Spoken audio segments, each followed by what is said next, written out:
Ponto Político, em sua fonte diária de análise política clara e imparcial, descomplicamos os fatos para você entender o Brasil e o mundo. Inscreva-se e esteja sempre bem informado. O Supremo Tribunal Federal liberou nesta terça-feira os vídeos dos depoimentos das 52 testemunhas no inquérito do golpe que julga o ex-presidente Jair Bolsonaro, ex-ministros e militares. Nos registros estão contradições entre os depoentes, broncas do ministro Alexandre de Moraes e até uma ameaça de prisão. Os depoimentos começaram no dia 19 de maio e duraram quase 2 semanas. Ao ser interrogado pelo Procurador-Geral da República, Paulo Gonet, e o ministro Alexandre de Moraes, o ex-comandante do Exército, general Freire Gomes, negou ter ameaçado o ex-presidente Jair Bolsonaro de prisão durante a reunião em que teria sido discutida uma minuta de golpe para manter Bolsonaro no poder. A mídia até reportou aí que eu teria dado voz de prisão ao presidente. Não aconteceu isso de forma alguma.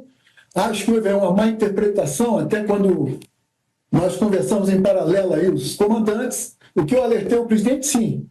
E se ele saísse dos aspectos jurídicos, né, além dele não poder contar com o nosso apoio, ele poderia ser enquadrado juridicamente. Ele concordou, não falou absolutamente nada. O ex-comandante da Aeronáutica, brigadeiro Carlos Almeida Batista Júnior, desmentiu.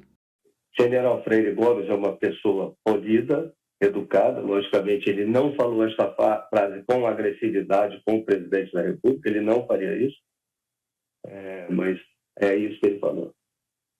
Ele falou com muita tranquilidade, com muita calma, mas colocou exatamente isso.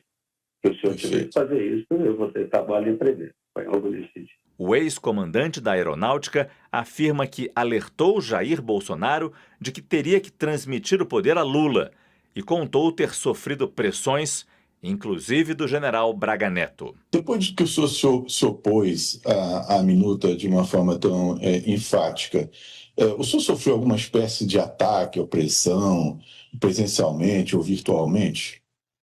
Muitas. Não só minha pessoa, mas a minha família. Porque foi muito difícil, viu?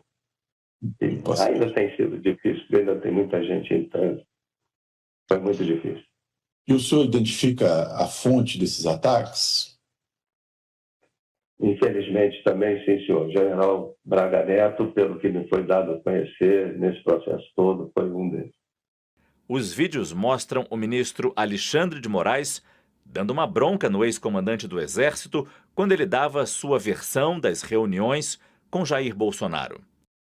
Que eu me lembre, o que o ministro da Defesa fez foi ficar calado e o almirante Garnier tomou uma postura dele. Eu acho que ele também foi surpreendido por aquilo tudo ali. Não me lembro dele ter dito que ele apenas demonstrou, vamos dizer assim, o respeito ao comandante em chefe das Forças Armadas e que não tinha opinião efetiva naquele momento. Não interpretei como qualquer tipo de conluio, o senhor me desculpe. Eu vou aqui dar uma chance à testemunha de falar a verdade. Se mentiu na polícia, tem que dizer que mentiu na polícia. Agora, não pode, agora, perante o Supremo Tribunal Federal, falar que não lembra, que talvez, que eu estava focado somente no que eu pensava. A testemunha é general do Exército, é uma pessoa que foi comandante do Exército, consequentemente, está preparado para lidar sobre tensão, tanto no interrogatório da polícia, no depoimento, quanto aqui. Que acredita que, pelo que se recorda, que o almirante Garnier teria se colocado à disposição do presidente da República. Fecha aspas. Então, comandante, ou o senhor falseou a verdade na polícia ou está falseando a verdade aqui. O ex-ministro Aldo Rebelo, que depois, como testemunha de defesa do ex-comandante da Marinha, Almir Garnier, foi ameaçado de prisão depois de afirmar que estava sofrendo censura. Em primeiro lugar, a minha apreciação da língua portuguesa é minha. E eu não admito censura na minha apreciação sobre a língua portuguesa. Se o senhor não se comportar, o senhor vai ser preso por desacato. Eu estou me comportando. Então o senhor se comporte e responda a pergunta. Simplesmente. Eu estou respondendo a pergunta do advogado. Eu volto a conversar com Jussara Soares e Caio Junqueira. Jussara, o que revelam esses vídeos? Olha, a gente tinha ali o relato, né, dos nossos colegas que acompanharam esses depoimentos ao vivo, só que com o vídeo fica muito mais claro ali o que se deu ao longo da semana, né, dos dias do depoimento das testemunhas. Bem, mais importante ali, o que mais chama atenção são as versões apresentadas pelo ex-comandante da Força Aérea Brasileira, Carlos Batista Júnior, e a versão apresentada pelo ex-comandante do Exército, Freire Gomes, sobre aquela ameaça de prisão ao ex-presidente Jair Bolsonaro quando ele foi tratar ali da ameaça de uma minuta golpista. Então, isso é o que chama mais atenção. E eu queria, nesse vídeo, quando a gente mostra ali que foi uma audiência virtual, então houve a participação de todo mundo virtualmente. E ali tem uma curiosidade, porque Batista Júnior e Freire Gomes estavam falando sobre as reuniões que tiveram com o próprio Jair Bolsonaro, que acompanhou este depoimento. Dá para ver até a imagem do ex-presidente. Num dos quadradinhos tinha Jair Bolsonaro. Quadradinhos. Isso, também tinha Braga Neto. E aí, em momento, ele sempre com a mão no rosto, como a gente está vendo neste momento. Em outros momentos, Jair Bolsonaro faz algumas anotações. Braga Neto sempre sem esboçar reação. E tem um outro personagem importante de toda essa trama e de todo esse processo, que é o ex-ajudante de ordens, Mauro Cid, que acompanhou tudo, mas na maioria das vezes estava com a câmera fechada, principalmente nesse momento em que Bolsonaro estava ali na tela, que a gente consegue ver ali, nesse momento ali, Mauro Cid aparece, mas com a câmera fechada, ou seja, sem ser visto neste momento importante. Isso é um detalhe que chama bastante atenção, porque mostra também como eles estão acompanhando, e acompanhar esses depoimentos, Márcio, foi fundamental para eles, porque a partir da próxima semana, né, a partir de segunda-feira, esses envolvidos todos serão interrogados no Supremo Tribunal Federal, na primeira turma, para dar o seu esclarecimento no avançar desse processo, como a gente tem acompanhado aqui. Bem, só para falar um pouco dessas versões e dessas contradições, assim que eu conversei na semana passada com o ex-comandante da FAB,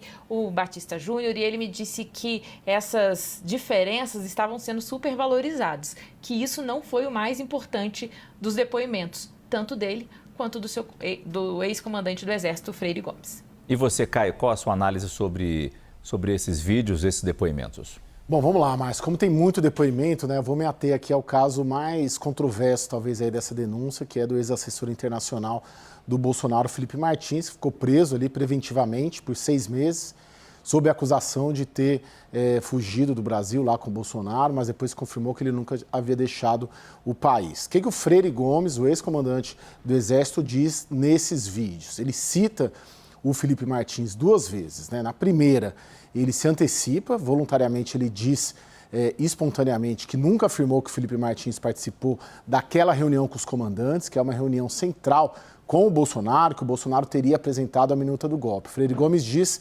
apenas que um assessor que ele não conhecia entrou, entregou um documento e saiu. E que quem disse que era o Felipe Martins foi o delegado da Polícia Federal durante a instrução do inquérito. Depois, nesses vídeos aí que nós vimos agora, o PGR, Paulo Gonet, insiste nessa questão, porque ela é controversa, ela é importante também para a PGR esclarecer, e pergunta se era o Felipe na reunião. E o Freire Gomes disse que não sabe, que como tinha esclarecido, ele não tinha condições, não tem condições de dizer que era o Felipe, mesmo depois que ele sabia quem que era o Felipe Martins, com base nas imagens ali no noticiário. Pois bem, o comandante da Aeronáutica disse também que nunca viu o Felipe Martins. Então, de uma forma geral, isso tem uma percepção ali que enfraquece um pouco essa alegação de que ele era uma figura central, porque os comandantes não sabiam quem era ele, né? Juntando essas falas com os depoimentos do Anderson Torres, ex-ministro da Justiça, que diz que nunca participou de reunião com o Felipe Martins, e o próprio Jair Bolsonaro, que nega também, essa tese da PGR pode vir a ser fragilizada e justamente essa acusação, né? Reforçando aí o que muitos acham, não necessariamente bolsonaristas, que ele só foi denunciado porque prenderam ele para tentar tirar uma delação premiada dele e não conseguiram, e agora precisa denunciar para justificar essa prisão preventiva de 6 meses. Na Lava Jato era assim também. Lembrando que quando o Alexandre de Moraes votou para tornar o Felipe Martins réus, ele disse que isso se baseava em 3 episódios: a delação do Mauro Cid, os registros de entrada no Alvorada e o depoimento do Freire Gomes. Os registros de entrada do Alvorada é sempre muito problemático ali, porque tem de entrada, mas não tem de saída, enfim. De alguma maneira, a própria geolocalização ali que as defesas apresentaram, de algumas empresas, de aplicativos, elas não confirmam. O depoimento do Freire Gomes, eu acabei de dizer, ele coloca ali uma dúvida e incerteza e sobra a delação do Cid, que a gente sabe, aliás, uma herança da Lava Jato, que delação premiada por si só não pode ser considerada um meio de prova isolado. Então, eu pegaria esse caso aí com uma interrogação para ver daqui em diante como que isso vai ficar a situação jurídica dele. Gostou desse vídeo? Se inscreve nesse canal, curte, comenta e compartilha para que mais pessoas saibam dessas informações.